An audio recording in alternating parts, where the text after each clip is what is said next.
إن الحمد لله نحمده ونستعينه ونستغفره ونعوذ بالله من شرور أنفسنا ومن سيئات أعمالنا من يهده الله فلا مضل له ومن يضلل فلا هادي له وأشهد أن لا إله إلا الله وحده لا شريك له وأشهد أن محمدا عبده ورسوله أرسله بالحق بشيرا ونذيرا وداعيا إلى الله بإذنه وسراجا منيرا يا أيها الذين آمنوا اتقوا الله حق تقاته ولا تموتن إلا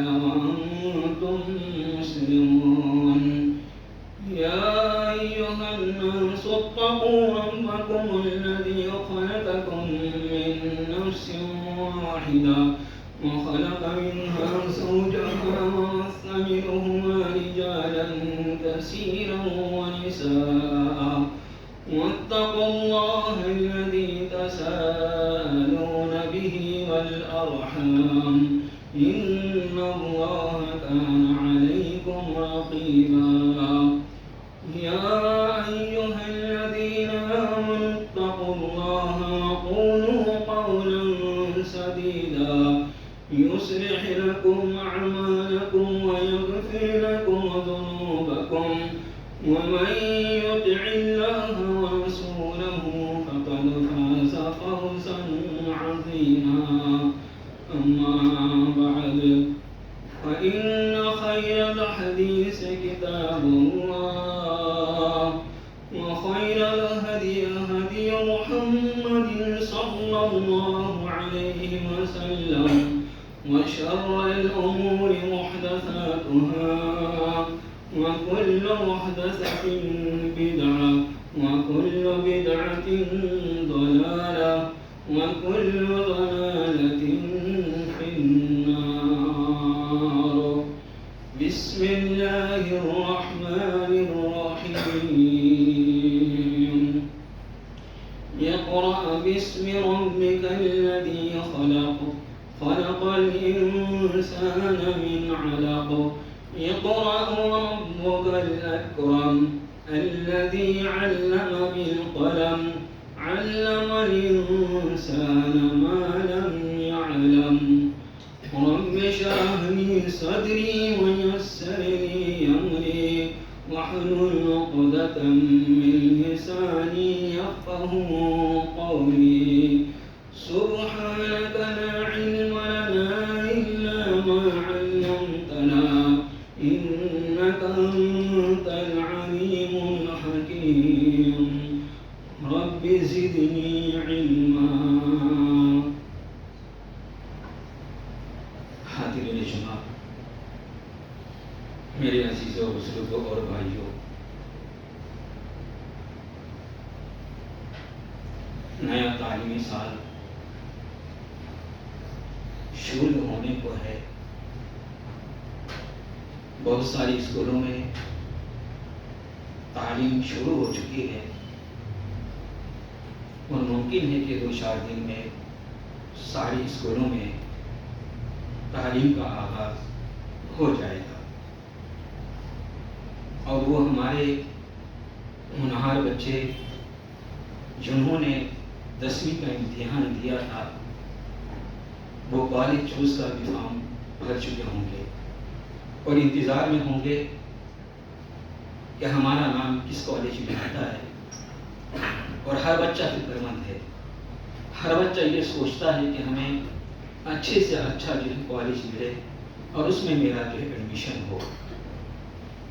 میرے بھائیوں، شریعت اسلامیہ میں تعلیم کی بڑی اہمیت ہے، تعلیم کی بڑی فضیلت بھی، اہمیت بھی ہے، افادیت بھی ہے. اس لیے ضرورت اس بات کی ہے کہ ہمیں تعلیم کی طرف ہمیں جو ہے سبقت کرنی چاہیے اور ہر ممکن کوشش کرنی چاہیے کہ ہم میں سے کوئی شخص ان پڑھ نہ رہے، اسی طریقے سے کسی وجہ سے بھی داخلہ سے محروم نہ رہے۔ اگر کوئی آدمی اپنے سورس کا استعمال کر سکتا ہے تو اپنے سورس کا استعمال کرے۔ اسی طریقے سے اگر کسی بچے کا ایڈمیشن پیسے کی بنیاد پر نہیں ہوتا تو ایسی صورت میں آپ بھی پیسے سے ان کی مدد کریں اور ایڈمیشن دلائیں۔ اگر کوئی بچہ ذہنی طور پر پریشان ہے، والدین کی باتوں کو نہیں سنتا، تو آپ آس پڑوس میں رہتے ہیں یا اسی طریقے سے محلے کے جو ذمہ دار ہوتے ہیں، سربراہ ہوتے ہیں، کچھ لوگ ہوتے ہی ہیں، یا اسی طریقے سے سوشل ورکر ہے یا کاؤنسلنگ کرتے ہیں، ایسے بچوں کو ایسے لوگوں کے پاس لے جائیں تاکہ اس کی ذہن سازی ہو اور ایسی صورت میں وہ اسکول میں ایڈمیشن لے اور اسکول جانا شروع کر دے۔ میرے بھائیوں، بڑے ہی افسوس کے ساتھ یہ کہنا پڑتا ہے کہ جو بچے نوجوانی کو پہنچ رہے ہیں اور ایسی صورت میں 11ویں یا 12ویں کا یا 13ویں کا ایڈمیشن کا معاملہ ہوتا ہے تو ایسی صورت میں بچے ہمارے ڈراپ آؤٹ کر جاتے ہیں اور یہ سوچتے ہیں کہ پڑھ کے کیا ہوگا، آخر تو ہمیں نوکری نہیں ملنے والی۔ میرے بھائیوں، یہ کبھی نہ سوچیں۔ وہ صحابہ کرام تھے جنہیں کی تعلیم جناب محمد الرسول اللہ صلی اللہ علیہ وسلم نے کی تھی، جن کی پرورش اللہ کے رسول نے کی تھی، اور ان کا مسئلہ یہ نہیں تھا کہ ہمیں جو ہے نوکری ملنے والی ہے، بلکہ وہ لوگ جان توڑ محنت کرتے تھے۔ آپ کو بتاؤں، شریعت اسلامیہ میں جو تعلیم کی اہمیت ہے وہ اندازہ آپ اس بات سے لگا سکتے ہیں، جو سب سے پہلی وحی ہے اس میں جو سب سے پہلا لفظ ہے وہ اقرا سے شروع ہوتا ہے، یعنی پڑھ۔ میرے بھائیوں، یہ اس وقت کا معاملہ ہے جب اللہ کے رسول جناب محمد الرسول اللہ صلی اللہ علیہ وسلم غار حرا میں جایا کرتے تھے۔ آپ خوب جانتے ہیں اس مدرسے کا نگراں اللہ رب العالمین تھا، یعنی وہ اللہ رب العالمین قیوم ہے، حی ہے، وہ خود بھی نگرانی کر رہے تھے۔ معلم کون تھا؟ حضرت جبریل علیہ السلام، جو روح القدس تھے، روح الامین تھے۔ متعلم کون تھے؟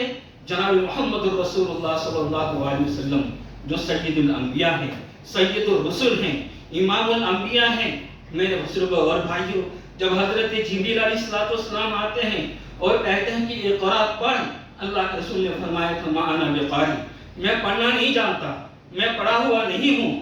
آپ کو جس سینے سے دبوچا گیا، چنانچہ اللہ کے رسول صلی اللہ علیہ وسلم کہتے ہیں کہ میری طاقت کے انتہا کو پہنچ گیا، یعنی حضرت جبریل علیہ السلام نے اس قدر جو ہے دبایا کہ اللہ کے رسول کہتے ہیں کہ میری طاقت کی انتہا کو پہنچ گیا۔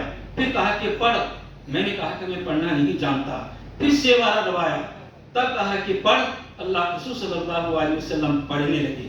میرے بھائیوں، دنیا کے لیے باور کراتی ہے کہ چھوٹے بچوں کو مارنا نہیں چاہیے، تعلیم کے لیے اس کو ڈانٹ ڈپٹ نہیں کرنا چاہیے، لیکن حضرت جبریل علیہ السلام نے اللہ کے رسول کو دبوچا تھا، اور اتنا تیز دبوچا کہ جس کی وجہ سے آپ کی طاقت کو انتہا کو پہنچ گئی۔ میرے بزرگوں اور بھائیوں، بچوں کو سمجھانا چاہیے۔ اسی طریقے سے خواتین کا جو مرحلہ آتا ہے اس میں کئی مراحل آتے ہیں کہ خواتین کو سمجھانا چاہیے، پھر مارنے کا حکم دیا گیا ہے۔ اسی طریقے سے وہ بچے جو 7 سال کے ہو جائیں، ایسوں کو جو نماز کے تعلق سے بتانا ہے، اگر 10 سال تک نماز نہیں پڑھتا تو مارنے کا جو حکم ہے، ان کو جو تعظیماً مارا جائے۔ تو ایسی ہی وہ بچے چاہے وہ اسکول میں جاتے ہوں یا مدارس میں جاتے ہوں، اگر ان پر سختی نہ ہو تو یہ بچے جڑی ہو جاتے ہیں، اور ایسی صورت میں وہ بچے استاد کا بھی مذاق اڑایا کرتے ہیں، اسی طریقے سے اپنے والدین کا جو مذاق اڑایا کرتے ہیں۔ یہی حضرت جبریل علیہ السلام نے اللہ کے رسول صلی اللہ علیہ وسلم کو 2 مرتبہ دبوچا اور اس کے بعد پھر کہا اقرا پڑھ۔ اللہ کے رسول صلی اللہ علیہ وسلم بھی پڑھنے لگے، اقرا بسم ربک الذی خلق۔ میرے بھائیوں، یہ سورہ علق کی 5 آیتیں ہیں، اس میں 2 مرتبہ لفظ اقرا آیا ہوا ہے، 1 مرتبہ لفظ قلم آیا ہوا ہے، اور 3 مرتبہ لفظ علم آیا ہوا ہے۔ یہ 5 آیتیں ہیں، اور 5 آیتوں میں 2 مرتبہ اقرا، 1 مرتبہ قلم اور 3 مرتبہ علم کا جو لفظ آیا ہوا ہے۔ آپ اندازہ کر سکتے ہیں کہ دین اسلام میں تعلیم کی کتنی بڑی اہمیت ہے اور کتنی بڑی جو فضیلت ہے۔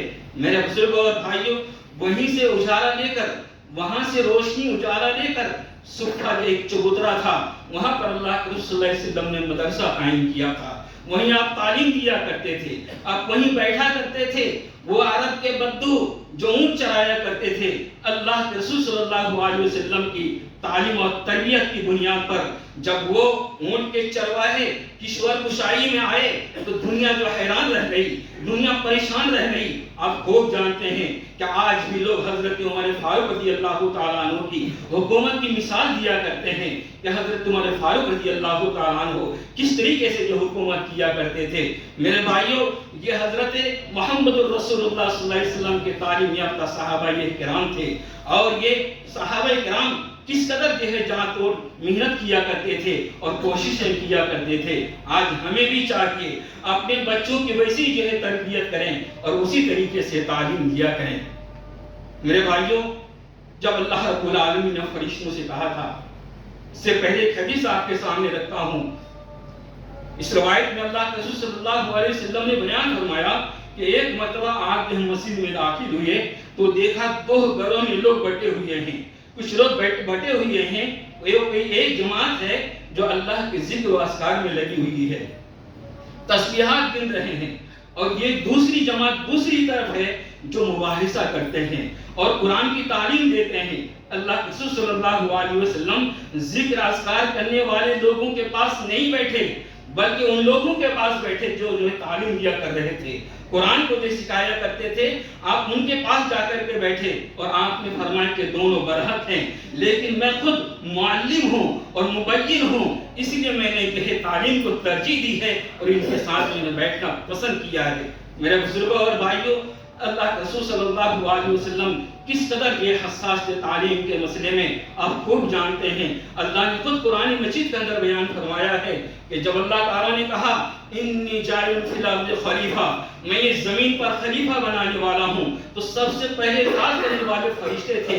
اتجعل من یفسد فیہا ویسفک الدماء، کیا آپ ایسے مخلوق کو پیدا کرنا چاہتے ہیں، ایسے لوگوں کو خلیفہ بنانا چاہتے ہیں زمین میں جو خونریزیاں کریں گے، جو آپس میں لڑیں گے اور آپس میں فساد کیا کریں گے؟ اگر تسبیح کی بات ہے، تحلیل کی بات ہے، تو ہم جو ہے تحلیل و تسبیح کرنے کے لیے کافی ہیں۔ اللہ نے کہا انی اعلم ما لا تعلمون، میں جو جانتا ہوں تم نہیں جانتے ہو، اس لیے اس چیز سے تم مجھے منع مت کرو، مجھے مشورہ نہ دیا کرو۔ چنانچہ اللہ رب العالمین نے حضرت آدم علیہ السلام کو جو ہے پیدا کیا، اور پیدا کرنے کے بعد ساری چیزوں کا نام سکھا دیا۔ ساری چیزوں کا نام اللہ تعالیٰ نے حضرت آدم علیہ السلام کو سکھا دیا، اور اس کے بعد فرشتوں کے سامنے جو ہے پیش کیا اور کہا کہ ان چیزوں کا نام بتاؤ۔ فرشتے کہنے لگے سبحانک لا علم لنا الا ما علمتنا، اے ہمارے پروردگار، ہمیں تو اتنا ہی معلوم ہے جتنا جو تو نے ہمیں سکھایا ہے، اس کے علاوہ ہمیں نہیں معلوم۔ حضرت آدم علیہ السلام کو اشارہ ہوتا ہے، قلنا یا آدم، اللہ آدم علیہ السلام سے کہا گیا انبئہم باسمائہم، ان چیزوں کا نام بتا دے۔ حضرت آدم علیہ السلام تر تر بتانے لگے۔ فرشتوں نے کہا یا رب العالمین، ہمیں تو پتہ نہیں تھا ان چیزوں کا نام، لیکن آدم کو پتہ ہے۔ اللہ تعالیٰ نے کہا اسجدوا لآدم، آدم کو سجدہ کرو، اس لیے کہ آدم نے ساری چیزوں کا نام بتا دیا ہے اور تمہیں ان چیزوں کا نام پتہ نہیں تھا، اس لیے آدم کو سجدہ کرو۔ یعنی سجود ملائکہ کا حق اللہ تعالیٰ نے آدم کو دیا، کیوں؟ علم کی بنیاد پر، علم کی بنیاد پر جو سجدہ کروایا اللہ رب العالمین نے۔ میرے بزرگوں اور بھائیوں، یہ علم کی اہمیت ہے، یہ علم کی جو فضیلت ہے، اس لیے علم حاصل کیا کرو۔ چنانچہ آپ خوب جانتے ہیں جنگ کے بدر کے موقع پر قید کر کے لائے گئے، گرفتار کر کے لائے گئے، اور اسی طریقے 70 جو مارے گئے تھے کافروں میں سے، اور 70 کو گرفتار کر کے لایا گیا۔ چنانچہ میرے بزرگوں اور بھائیوں، اس وقت جو ہے اللہ کے رسول صلی اللہ علیہ وسلم نے فدیہ جو ہے مقرر کیا کہ فدیہ جو ہے دے کر کے فدیہ لے کر کے ان لوگوں کو جو ہے چھوڑ دیا جائے۔ لیکن ان میں سے کچھ لوگ ایسے بھی تھے، مکہ والے پڑھے لکھے لوگ تھے۔ اللہ کے رسول صلی اللہ علیہ وسلم نے فرمایا کہ تم میں سے ایک جو پڑھے لکھے ہیں ہمارے 10 لوگوں کو جو ہے علم سکھا دے، پڑھا دے، یہی جو فدیہ ہوگا۔ یقیناً وہ سنگین مجرم تھے، وہ جنگی مجرم تھے۔ اللہ کے رسول صلی اللہ علیہ وسلم کو یہ خدشہ تھا کہ اگر ان کو چھوڑ دیا جائے تو یہ جائیں گے واپس جو ہمارے اوپر حملہ کریں گے۔ ایسا ہوا بھی، لیکن اس کے باوجود علم کی قدر و قیمت آپ دیکھیں کہ اللہ کے رسول صلی اللہ علیہ وسلم نے فرمایا کہ نہیں، تم ہم میں سے 10 آدمی کو لکھنا اور پڑھنا جو ہے سکھا دے، یہی آپ نے جو فدیہ قرار دیا تھا۔ یہ تعلیم کی برکت ہے، یہ تعلیم کی فضیلت ہے۔ اس لیے ضرورت اس بات کی میرے بزرگ اور بھائیوں، تعلیمی میدان میں اپنے آپ کو آگے بڑھانے کی جو ہے کوشش کریں اور ہر ممکن کوشش کریں کہ ہم تعلیمی میدان میں آگے بڑھیں۔ میرے بھائیوں، علم ہی کی وجہ سے اللہ تعالیٰ مقام اور مرتبہ کو جو ہے بلند کرتا ہے۔ اللہ نے خود قرآن میں کہا یرفع اللہ الذین آمنوا منکم والذین اوتوا العلم درجات۔ اللہ تعالیٰ ان لوگوں کے مقام کو بلند کرتا ہے جو ایمان والے ہیں اور جنہیں علم دیا گیا ہے، جنہیں علم دیا گیا ہے اور جو ایمان والے ہیں، اللہ تعالیٰ ان کے درجات کو بلند کرتا ہے۔ میرے بھائیوں، مسلمان بلند تھے، آج ہم پستی کے کھائی میں جا کے گر گئے۔ جب تک مسلمانوں کا ایمان پکا تھا اور علم حاصل کرتے رہے، اور ایسی صورت میں چاہے وہ طب کا مرحلہ ہو، صنعت و حرفت کا معاملہ ہو، اسی طریقے سے کھیتی کا مرحلہ ہو، ساری چیز میں مسلمان کے پیش تھے، مسلمان کے سارے لوگ محتاج تھے۔ لیکن آج میرے بزرگوں اور بھائیوں، ہم اس قدر پچھڑ گئے اور ایسے کھائی میں جا کر کے گر گئے جہاں سے نکلنا مشکل تو ضرور ہے لیکن ناممکن نہیں ہے۔ اس لیے ضرورت اس بات کی ہے کہ تعلیم میدان میں اپنے آپ کو بڑھائیں۔ میرے بھائیوں، اس دنیا میں انسان جو ہے دولت کماتا ہے، اس دنیا میں انسان دولت کماتا ہے، دولت کی حفاظت آپ کو کرنی پڑتی ہے، دولت کی حفاظت آپ کو کرنی پڑتی ہے، لیکن ایک علم ایک ایسی شے ہے کہ لوگ آپ کی حفاظت کرتے ہیں۔ اگر کوئی عالم دین ہے تو میرے بزرگوں اور بھائیوں، یا اسی طریقے سے کسی بڑے عہدے میں ہے، بڑا تعلیم یافتہ ہے، تو ایسی صورت میں اس کے حق کے لیے 10 آدمی جو کھڑے ہو جاتے ہیں۔ اسی لیے میں نے کہا کہ دولت کی حفاظت آپ کو خود کرنی پڑتی ہے، لیکن علم والے کی حفاظت دوسرے لوگ بھی کرتے ہیں۔ علم ایک ایسی چیز ہے میرے بھائیوں جس کو آپ بڑھانے سے گھٹتا نہیں ہے۔ مال تو گھٹے گا، اگر اللہ کے راستے میں آپ خرچ کرتے ہو تو ایسی صورت میں وہ گھٹے گا، لیکن علم ایک ایسی چیز ہے وہ گھٹتا نہیں ہے۔ اس کے ذریعے سے اللہ تعالیٰ مقام اور مرتبے کو اونچا کرتا ہے۔ اب ذرا دیکھیں حضرت یوسف علیہ السلام کا واقعہ آپ نے کبھی غور نہیں کیا ہوگا۔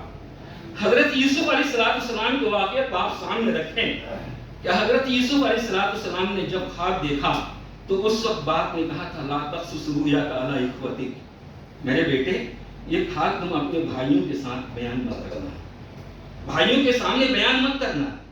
دیکھیے اس آیت کریمہ کی نقطہ سے یہ پتہ چلتا ہے کہ آدمی خوشی میں آ کر بہت ساری چیزیں شیئر کر دیتا ہے، دوسروں کو بیان کر دیتا ہے اور سامنے والا آپ سے حسد کرتا ہے۔ اسی لیے قرآن کہتا ہے لا تقصص علی رؤیتک۔ دیکھو حضرت یوسف علیہ السلام کو باپ نے جو وصیت کی اور کہا کہ دیکھو ہر باتوں کو تم بیان مت کرنا، یہ خواب اپنے بھائیوں کو مت بیان کرنا، لیکن بیان تو نہیں کیا، لیکن اس کے باوجود بھائی کے حسد کے شکار ہو گئے۔ حضرت یوسف علیہ السلام کو لے جا کر کنویں میں ڈال دیا۔ بھائی لوگ تو یہ سمجھ رہے تھے کہ ہم راستے کے روڑے کو ہٹا رہے ہیں، ہٹا نہیں رہے تھے، ان کے منزل کو اور آگے بڑھانے کے لیے وہ صاف کر رہے تھے۔ حضرت یوسف علیہ السلام کنویں سے جو ہے نکالے گئے، آنے پانے جو ہے بیچا گیا، اور اسی طریقے سے مصر کے بادشاہ کے یہاں حضرت یوسف علیہ السلام پہنچ گئے۔ ہوا کیا؟ عزیز مصر کی بیوی فریفتہ ہو گئی، نتیجہ یہ ہوا مختصر کہ جیل خانے میں پہنچ گئے۔ جب جیل خانے میں پہنچے تو 2 آدمی ایسے تھے جو حضرت یوسف علیہ السلام کے ساتھ تھے، ان دونوں نے خواب دیکھا۔ اللہ تعالیٰ نے علم دیا تھا حضرت یوسف علیہ السلام کو۔ خواب دیکھا کیا؟ ان میں سے ایک نے خواب دیکھا میں شراب میں نچوڑ رہا ہوں اور اپنے مالک کو جو ہے پلا رہا ہوں، بادشاہ کو پلا رہا ہوں۔ دوسرے نے خواب یہ دیکھا کہ میرے سر کے اوپر جو روٹی ہے اور جس سے پرندے نوچ نوچ کر کے کھا رہے ہیں۔ ان دونوں نے کہا حضرت یوسف علیہ السلام سے آپ کا چہرہ بڑا جو خوبصورت ہے، آپ نیک ہیں، پرہیزگار ہیں، مجھے اس خواب کی تعبیر بتائیے۔ چنانچہ حضرت یوسف علیہ السلام کو اللہ نے علم دیا تھا، کیسے مقام اونچا ہوتا ہے۔ دیکھیے کہاں کنواں اور کہاں جو ہے بادشاہ کے دربار میں پہنچ گئے حضرت یوسف علیہ السلام۔ چنانچہ حضرت یوسف علیہ السلام خواب کی تعبیر بتاتے ہیں کہ جو آدمی شراب کو نچوڑ رہا ہے وہ وہی کام کرے گا، شراب نچوڑ کر کے بادشاہ کو پلائے گا۔ لیکن جس کے سر کے اوپر روٹی تھی اور پرندے اس کو نوچ نوچ کر کے کھا رہے تھے، اس کو بادشاہ سولی پر چڑھا دے گا اور اس کے لاش کے ساتھ ویسی ہونے والی ہے۔ یہی ہوا بھی۔ لیکن یہ دونوں پھر قید خانہ سے باہر آ گئے، جیل سے باہر آئے۔ حضرت یوسف علیہ السلام نے کہا کہ میرے تعلق سے بادشاہ سے بتانا، لیکن یہ لوگ بھول گئے۔ پھر بادشاہ خواب دیکھ رہا ہے۔ بادشاہ جب خواب دیکھا تو اس نے خواب یہ دیکھا کہ 7 موٹی تازی گائیں ہیں اور 7 دبلی پتلی گائیں ہیں۔ تو 7 دبلی پتلی گائیں 7 موٹی تازی گائیوں کو کھا رہی ہیں، اور 7 بالیاں ہری ہیں اور 7 بالیاں خشک ہیں۔ بادشاہ نے جب یہ خواب دیکھا تو اپنے سارے لوگوں کو بلا کر کے کہا، اے درباریوں، اس خواب کی تعبیر بتاؤ۔ سب حیران ہیں، سسگر ہیں، پریشان ہیں، اس خواب کی تعبیر کیا ہو سکتی ہے؟ چنانچہ بادشاہ سے کہا گیا، یہ پریشان کن خواب ہے، ہم اس کی یہ تعبیر نہیں بتا سکتے۔ وہ معذرت کر رہی ہے، انکار کر گئے کہ ہم خواب کی تعبیر بتا نہیں سکتے۔ لیکن وہ آدمی جو شراب نچوڑ کر کے بادشاہ کو پلاتا تھا، اس نے کہا کہ مجھے بھی ہے تھوڑی دیر کے لیے آپ مہلت دیں، میں جیل خانے میں جاؤں اور وہاں سے واپس آ کر اس خواب کی تعبیر آپ کو بتا دوں۔ چنانچہ وہ گئے اور کہا کہ اے یوسف، میں تم کو تو بھول گیا تھا یا بھلا دیا گیا تھا۔ بادشاہ نے خواب دیکھا ہے اور خواب اس طریقے سے ہے کہ 7 موٹی تازی گائیں ہیں اور 7 جو ہے دبلی پتلی گائیں ہیں۔ دبلی پتلی گائیں موٹی گائیوں کو کھا رہی ہیں اور 7 بالیاں جو ہری ہیں اور 7 جو ہے سوکھی ہیں۔ اس خواب کی تعبیر بتاؤ۔ حضرت یوسف علیہ السلام نے تعبیر بتا دی ہے کہ 7 سال پیداوار بہت اچھی ہوگی، بڑی خوشحالی ہوگی۔ اس کے بعد 7 سال میں قحط پڑے گی۔ جب قحط پڑے گی تو جو 7 بالیاں ہری ہیں ان میں سے جو نکال کر کے تم کھاؤ گے، لیکن دیکھو اتنا ہی نکالنا جتنا تمہیں ضرورت پڑے، اور اس کے بعد اسی میں جو رکھ چھوڑنا، کیونکہ 7 سال جو قحط کے ہوں گے تو انہیں اناج کو تم پھر استعمال کرو گے۔ اس کے بعد 1 سال میں خوب بارش ہوگی۔ اب وہ آدمی جیل خانے سے باہر آیا اور آ کر کے بادشاہ کو اس خواب کی تعبیر بتایا۔ بادشاہ نے کہا اس خواب کی تعبیر کس نے بتائی ہے؟ کہا کہ یوسف نے۔ بولے جاؤ اس کو نکال کر کے لاؤ، جاؤ اس کو نکال کر کے لاؤ۔ یوسف علیہ السلام کو لایا جاتا ہے۔ کہنے لگے کہ جس نے اس خواب کی تعبیر بتائی ہے وہی صحیح طریقے سے انتظام کر سکتا ہے، اسے یہ علم ہے کہ وہ کس طریقے سے اس کا انتظام کرے گا، یقیناً وہ اچھا انتظام کر سکتا ہے۔ اس لیے بہتر یہ ہے کہ اسی کو یہ ذمہ داری دی جائے۔ وزیر خوراک بنا دیے گئے، وزیر خوراک بن گئے حضرت یوسف علیہ السلام۔ ذرا سوچیں یہ کس کی برکت تھی؟ یہ علم کی برکت تھی۔ اللہ تعالیٰ نے جو خواب کی تعبیر کا علم عطا کیا تھا اس کی وجہ سے اس مقام پر پہنچ گئے۔ کہاں کنواں کیسے آنے میں پانی بیچا جانا اور کس طریقے سے بادشاہ کی بیوی کے دامن فریب میں گرفتار کیا جانا، پھر وہاں سے جیل خانے میں پہنچنا، پھر یہ وزیر خوراک بن جانا، میرے بزرگ اور بھائی یقیناً یہ سوچنے والی بات تھی۔ اس لیے ضرورت اس بات کی، اللہ نے فرمایا یرفع اللہ الذین آمنوا منکم والذین اوتوا العلم درجات۔ اللہ تعالیٰ ان لوگوں کے درجات کو بلند کرتا ہے جو ایمان والے ہیں اور اسی طریقے سے جنہیں علم دیا گیا ہے۔ میرے بھائیوں، اسکول کھولنے والے ہیں، ہمارے بچے جانے والے ہیں، اور جو نصابی تعلیم ہے یہاں کی، ہندوستان کی پراچین کال کے واقعات بیان کیے جاتے ہیں، پرانے زمانے کے واقعات بیان کیے جاتے ہیں، اور دیوی دیوتا کے تقدس کو جو بیان کیا جاتا ہے۔ ایسی صورت میں ہمارے معصوم چھوٹے چھوٹے بچے جو اسکول میں جاتے ہیں ان چیزوں کو سنتے ہیں، سیکھتے ہیں، اور پھر جو ہے گھر آتے ہیں۔ میرے بزرگوں اور بھائیوں، جہاں 8 گھنٹہ بچہ بھی اسکول میں رہتا ہے، آپ صرف 1 گھنٹے کے لیے 1.5 گھنٹے کے لیے اگر مدرسے میں بھیج دیتے ہیں تو اس کا واش نہیں ہو سکتا۔ آپ والدین کی ذمہ داری بنتی ہے کہ جہاں آپ 8 گھنٹہ ڈیوٹی دیتے ہیں یا 10 گھنٹہ جو ہے ڈیوٹی دیتے ہیں، کم سے کم آدھا گھنٹہ ضرور اپنے بچوں کے سامنے بیٹھیں اور بچوں کو سمجھانے کی کوشش کریں اور دین کی بنیادی باتیں ان کو سکھائیں، ان کو بتائیں۔ اگر ہم نے غفلت برتی تو میرے بزرگوں اور بھائیوں، آنے والے وقتوں کے نتائج بڑے خطرناک ہوں گے۔ اور کل قیامت کے دن اللہ کے دربار میں ہمیں جواب دینا پڑے گا۔ اس لیے ضرورت اس بات کی ہے کہ بچوں کو تعلیم تو دیں، لیکن ساتھ ہی ساتھ اپنے بچوں کو دین سے جوڑ رکھنے کی کوشش کریں۔ اللہ تعالیٰ ہم سبوں کو علم کی دولت سے جو مالا مال فرمائے، اور وہ علم ہمیں حاصل کرنے کی توفیق عطا فرمائے جو ہمارے لیے نفع بخش ہو۔ بارک اللہ لنا ولکم فی القرآن الکریم ونفعنی وإیاکم بالآیات والذکر الحکیم انہ تعالی جواد کریم ملک رؤوف رحیم۔